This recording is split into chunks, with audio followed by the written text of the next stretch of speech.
ભગવાન શિવનું આરાધન કરે છે વ્યાસ નારાયણના આશ્રમમાં, અને એટલામાં ભગવાન શિવ જેની પાછળ પડ્યા એ શુક પોપટ અરણી દેવી ધ્યાન ધરે છે ભગવાનના શિવ પંચાક્ષર સ્તોત્રમાં, અને ત્યાં જ આ પોપટ એ અરણીના ખોળામાં આવી અને પડ્યો છે, અને અરણી દેવી એ સમયે આ શિવ પંચાક્ષર સ્તોત્રમાં મંત્ર બોલે છે, શિવાય ગૌરી हि वसनाद वृंदा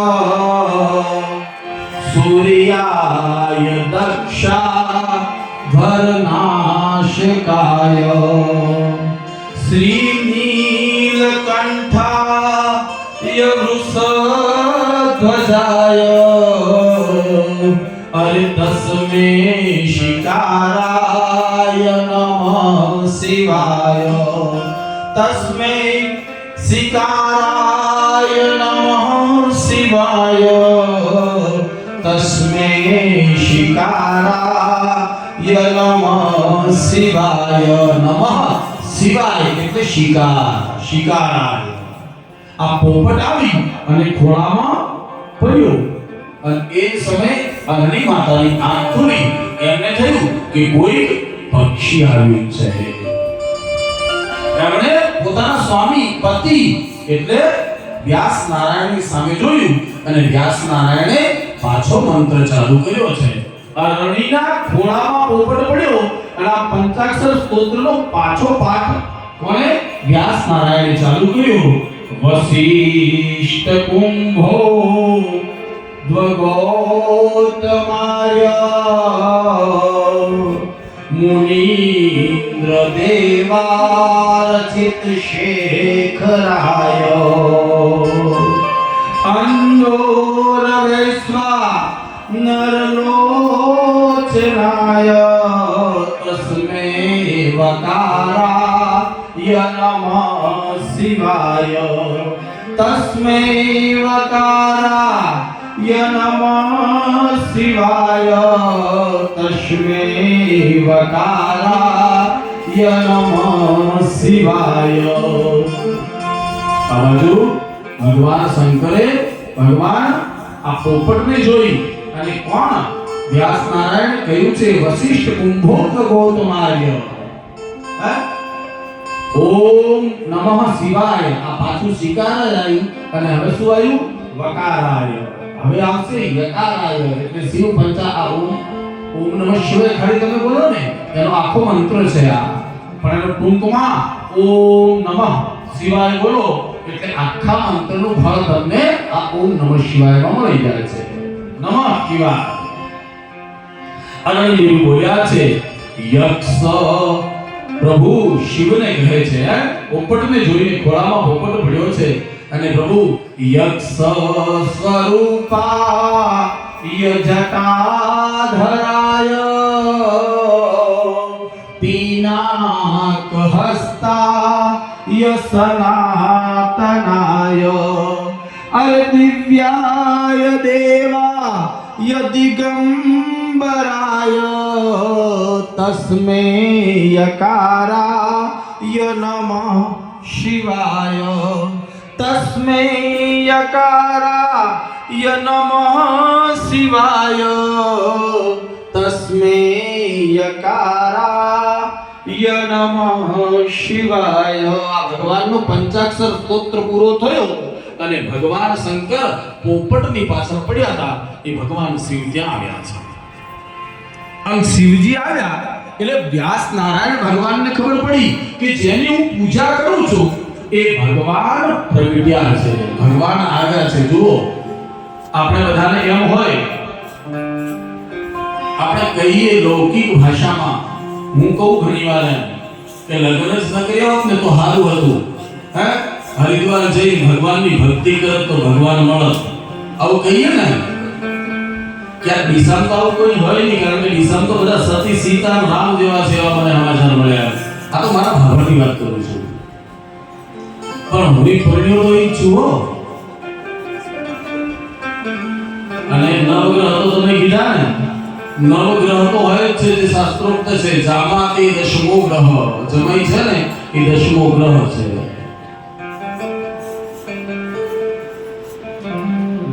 અને લગ્ન જ ન કર્યા હોત તો કે હરિદ્વાર જઈને ભક્તિ કરે. પણ એક દાખલો તો એવો બતાવો કે જે ખરેખર સંન્યાસી હોય એને ભગવાન મળ્યા હોય. જેને ભગવાન મળ્યા ને બધા સંસારી છે. પતિ પત્નીનો સમન્વય, રામ અને સીતા, વિદુર અને વિદુર પત્ની, ભક્ત નરસૈયો અને નરસૈયાની પત્ની, જલારામ અને વીરબાઈ. આવું જીવન જ્યારે તમારું મારું બનશે ને ભાઈ, વીરપુર ને જુનાગઢ નહીં, હું કહું છું કે ડીસામાં દ્વારકા વાળો દોડતો હશે. જીવન આવું બનાવવું. મંદિરમાં જાઓ ત્યારે ચાર વસ્તુનો ત્યાગ કરી દેવાનો. સંત, બ્રાહ્મણ અને પરમાત્માને મળવું હોય ને ત્યારે ચાર વસ્તુઓને છોડી જવી પડે. રામકથામાં ચિત્રકૂટમાં જ્યારે ભગવાન ભરતને મળવા જાય છે, ભરત કોણ છે? ભાઈનો પ્રેમ કરી જુઓ ને. ભરત રામ ખુદ લક્ષ્મણને કહે છે, હે લક્ષ્મણ, તું એમ કહે ને કે ચતુર્ંગીની સેના લઈ અને ભરત અહીંયા આવે છે. લક્ષ્મણ, તું નાનો છે અને બોલતા શરમ આવી જોઈએ. રામ કહે છે જે ભાઈ વિશે આ શબ્દ ઉચ્ચારે કોણ મને ખબર છે? ભરત જેવો ભાઈ આ વિશ્વમાં છે નહીં, અને ભરત જેવો સંત આ દુનિયામાં કોઈ થયો નથી. ભરત સંત છે, અને સંત જ્યારે ચિત્રકૂટમાં આવ્યા ત્યારે પરબ્રહ્મ ભગવાન રામ ભરતને મળવા જાય અને દોડ મૂકે છે. દોડે છે ને ત્યારે ચાર વસ્તુઓ ભગવાન નીચે છોડી દે છે. શરીરમાંથી પીતાંબર, ગળામાંથી કંઠલો, કાનમાંથી કુંડળ અને હાથમાંથી કડું. આ ચાર વસ્તુઓ ભગવાન છોડી તમને ને મને બતાવે છે. શું બતાવે છે?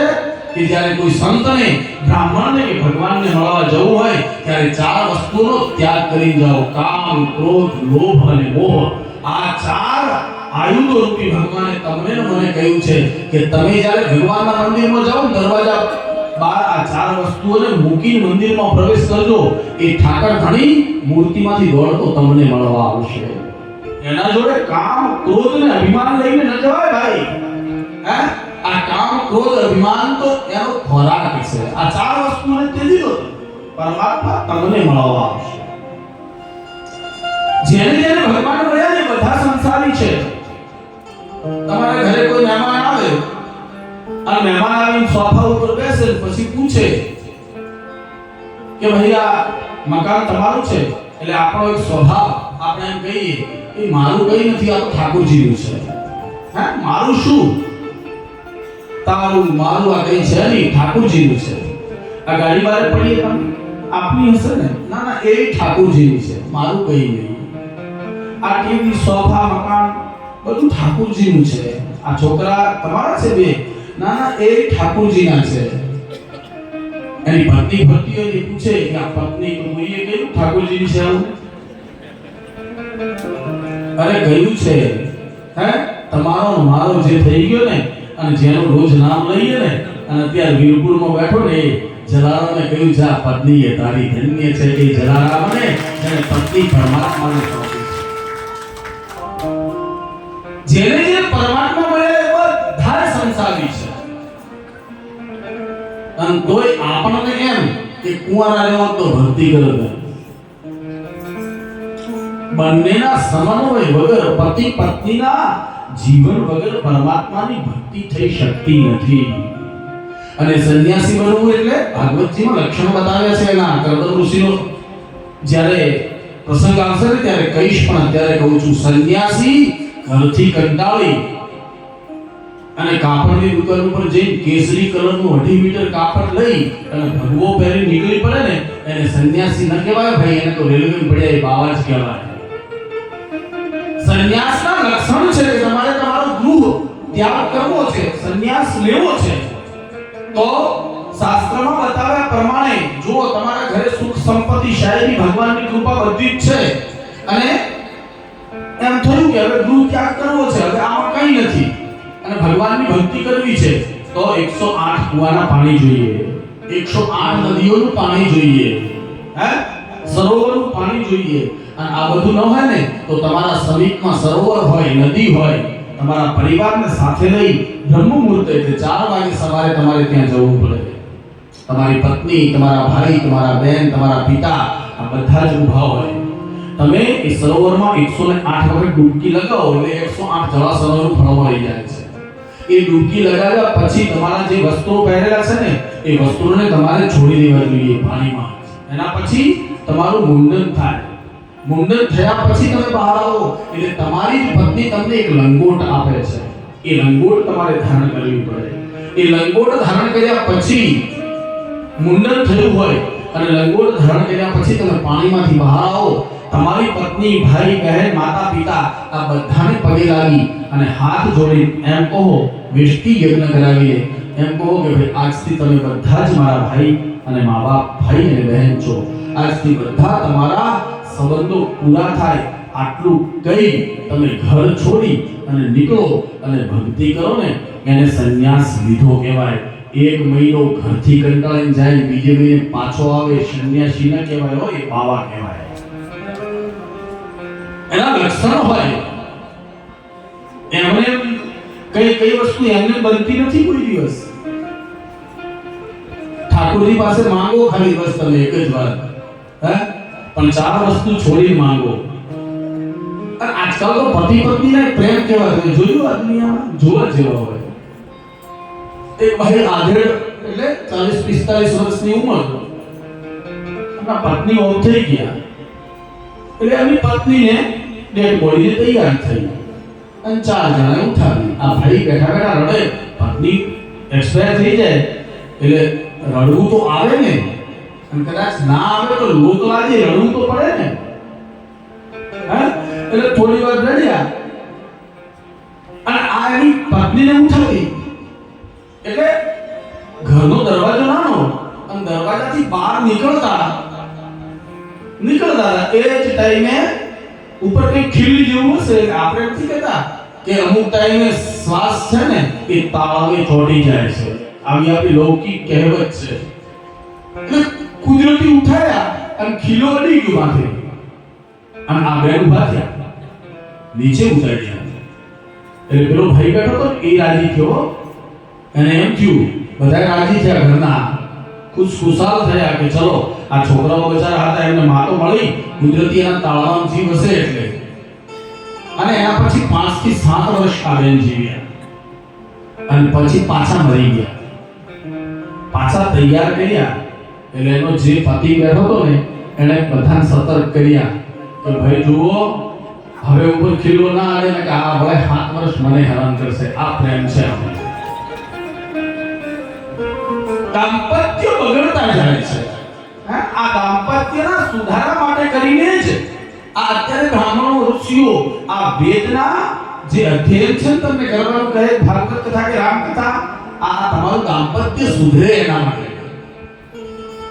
બાકી કૃષ્ણએ લીલાઓ કરી, એ લીલાઓ આપણે કરવાની નથી. રામજીએ રાવણને માર્યો, રાવણને આપણે મારવાનો નથી. બસ કૃષ્ણના વિચારો ને રામના વિચારો તમારાને મારામાં ઉતારવાના છે. અને એ જ સાચી કથા છે. 1-2 જીવન, 1-2 પરિવાર જો સુધરે ને તો સમજી શકાય કે આટલી ભારતમાં કથાઓ થાય ને ભાઈ, એને પૂરો ન્યાય મળ્યો છે. અને મેં તો પ્રમુખ પહેલા જ આવ્યા ત્યારે કીધું મને સમય આપજો હો કથામાં. તમારે સન્માન જેનું કરવું હોય ને એનું બધું કરજો. અને હું આજે તમને કહું છું કે 9 દિવસ નહીં, 9 જન્મ સુધી તમે હું કરવા બેસીએ ને તો આ ભાગવત કથા કે રામ કથા પૂરી ન થાય. કારણ કે હરિ અનંત, હરિ કથા અનંતા. પણ આ 9 દિવસમાં મને સમય આપજો. 4 કલાક રોજના તમે 3 થી 7 પણ તમે ઊંઘી જાઓ ઘરે 4 વાગે આવો તો ઊંઘ આવતી હોય તો આપણે કાલે પાછળ ખુરશીઓ છે ને એમને કઈ ત્યાં પાછળ ગાદલાઓની વ્યવસ્થા કરવાની છે. ઊંઘ આવતી હોઈ જજો અહીંયા.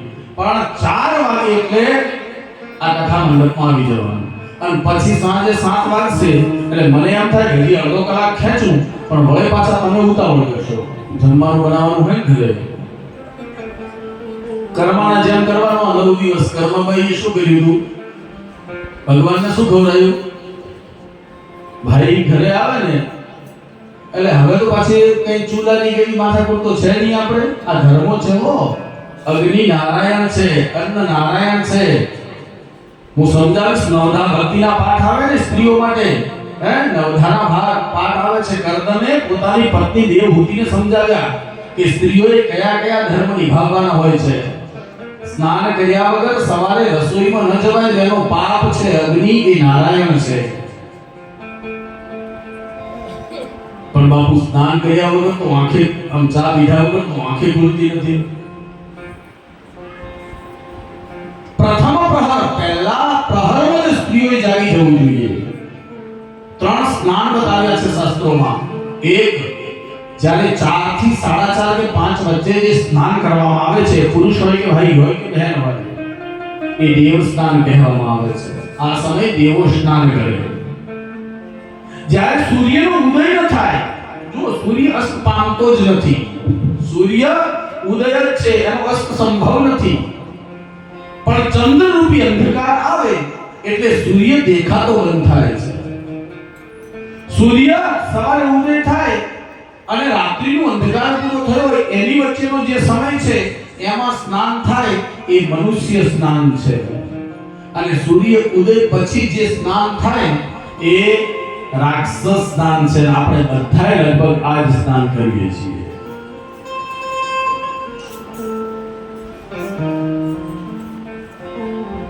તે બાળકો તમે સારા ઉઠવાની ગલ્લા શું ઉઠાય? એસીની ઠંડી હવા આવતી હોય,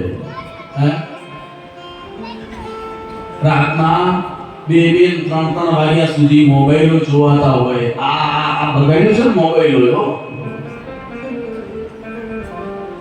હું ઘરે જાઉં ને ક્યારેક ભાભરથી કે આ કથામાંથી મારા ઘરે જાઉં ને, એટલે હું જઈ પાણી માંગું તો પાણી ના આવે. જો ફ્રી હોય તો આવે, નહીં તો શું કે એડવર્ટાઈઝ આવે ને એટલે આપશું.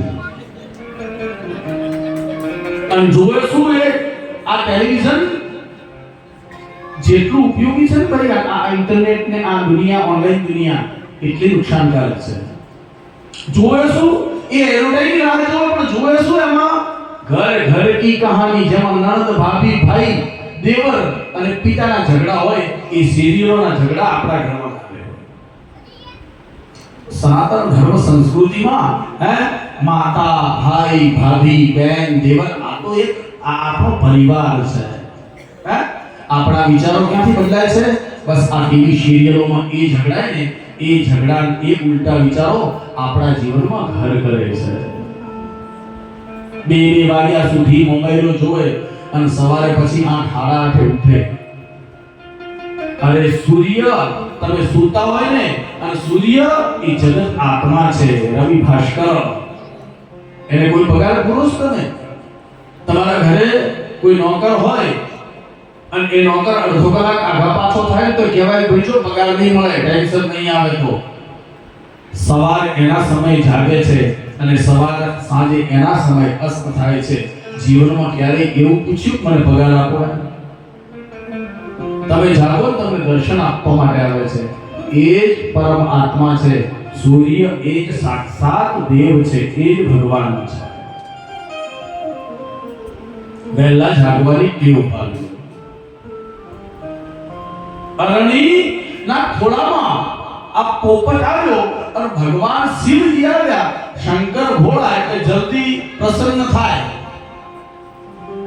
એટલે શિવજી આવ્યા એટલે વ્યાસ નારાયણ ભગવાન ઉત્તિષ્ઠતા ઊભા થયા અને વ્યાસજીએ ભગવાન શંકરનું સ્વાગત કર્યું છે, અભિવાદન કર્યું. પ્રભુ, આપ મારા ઘરે પધાર્યા છો, હું આપની જ તો પ્રાર્થના કરતો હતો, આપનો જ અભિષેક કરતો હતો. પ્રભુ, ભગવાને કહ્યું છે, ભગવાનની નજર આ અરણીના ખોળામાં જે સુખ પોપટ પડ્યો ને, એ પોપટમાં ભગવાનની નજર. અને ભગવાને કહ્યું કે પ્રભુ, આપની યાતનાને પ્રાર્થના કરતો હતો, આપ પ્રગટ થયા છો. મને એમ કે આપના જેવો પુત્ર મારે ત્યાં પ્રગટે, આપના જેવો દીકરો મારે ત્યાં થાય.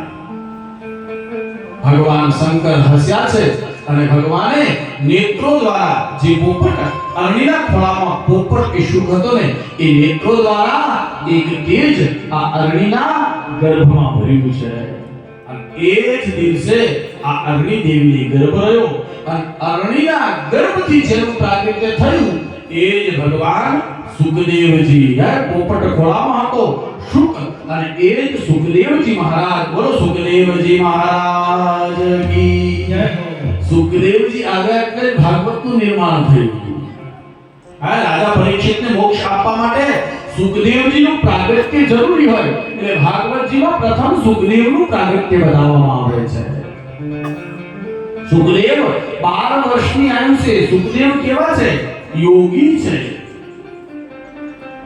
12 વર્ષની આયુ છે એમણે ગૃહનો ત્યાગ કર્યો છે ઘર છોડી દીધું છે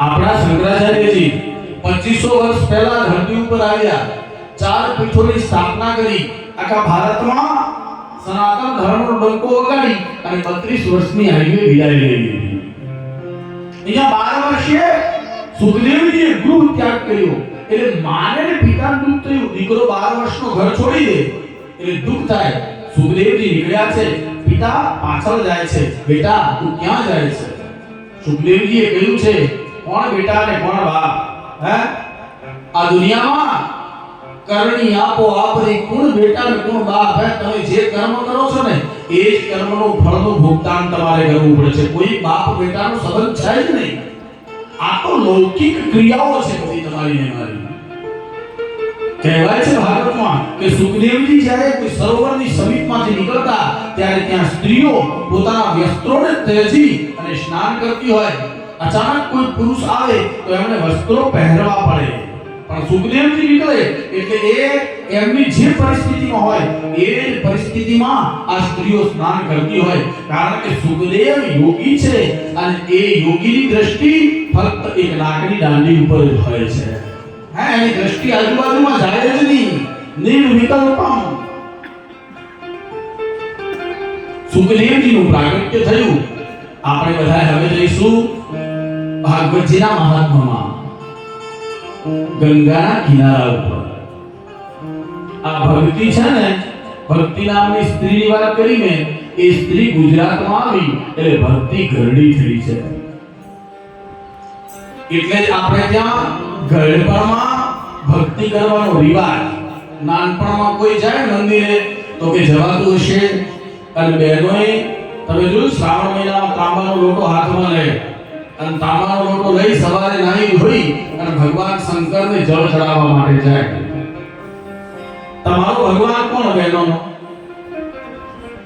પતિ એ જ પરમેશ્વર જો તાંબાનો લોટો ભરો સોનાનો લોટો ભરો સવારે જાગો એટલે પહેલી ચા તમારા પતિને પાજો જો એ ચા વગર બેઠો હશે તમે કેટલું જળ ચડાવશો તો પરમાત્મા સ્વીકાર નહીં કરે હો પાછો લગ્ન થાય ત્યારે સપ્તપદીના 7 વચનો બ્રાહ્મણજી કહે છે એ ટાઈમે ઉતાવળ હોય કે આપણે અંબારે નહીં પણ સપ્તપદીના 7 વચનો બ્રાહ્મણ કહે છે એમાં 3 વચનો પત્નીએ અને 4 વચનો પતિએ પાળવાના હોય છે